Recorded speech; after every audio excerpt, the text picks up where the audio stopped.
in a foxhole on some god-forsaken hill in the Pacific? A single Marine corporal and his handful of men were all that stood between victory and defeat. For 3 straight days against absolutely relentless waves of enemy soldiers, James Day essentially became a one-man army. This is the story of how his almost unbelievable courage earned him the Medal of Honor.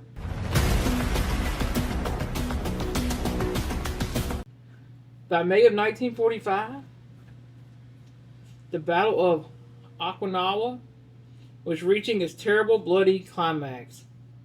U.S. Marines were fighting their way south across the island, running into the buzzsaw of fortification called the Shuri Line, and holding down the western end of that line was a spot the Marines had nicknamed Sugar Loaf Hill. It didn't look like much, just a 50-foot high lump of coral and dirt, but it was a fortress. The hill was one of 3 rises, all of them connected by a maze of tunnels. Hidden mortar pits, machine gun nests, they were all designed for one thing: to kill as many Marines as possible.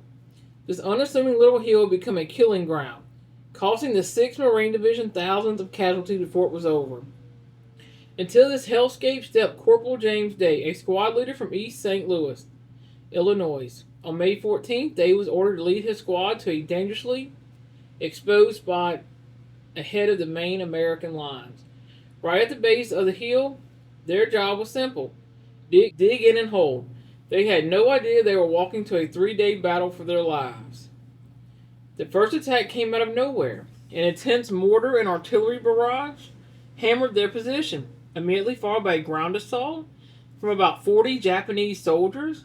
In an instant, Day's squad was cut in half, but he stayed at the front, yelling encouragement, throwing grenades, and directing fire to drive the enemy back.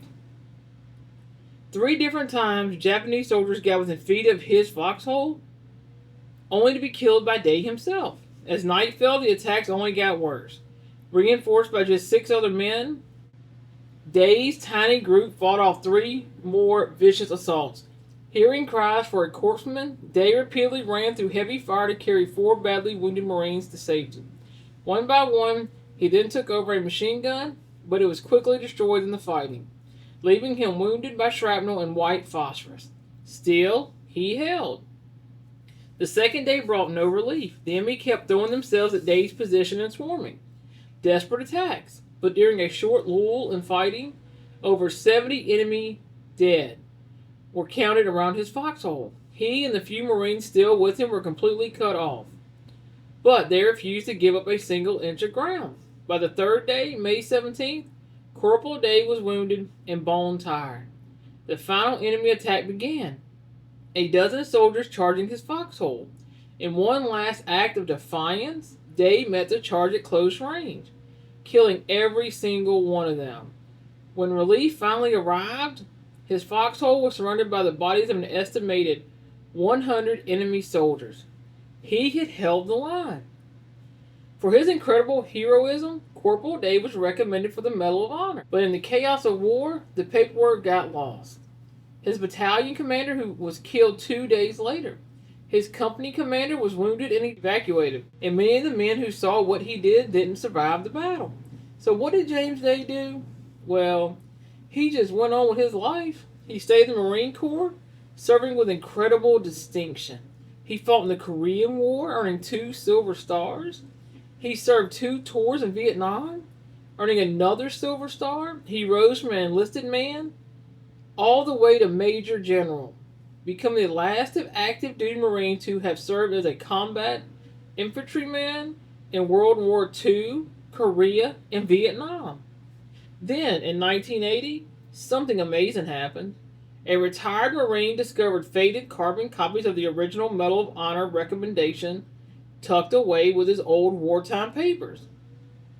The case was reopened, and finally, on January 20th of 1998, more than 50 years after the Battle of Sugar Loaf Hill, President Bill Clinton presented Major General James Day with the nation's highest award for valor.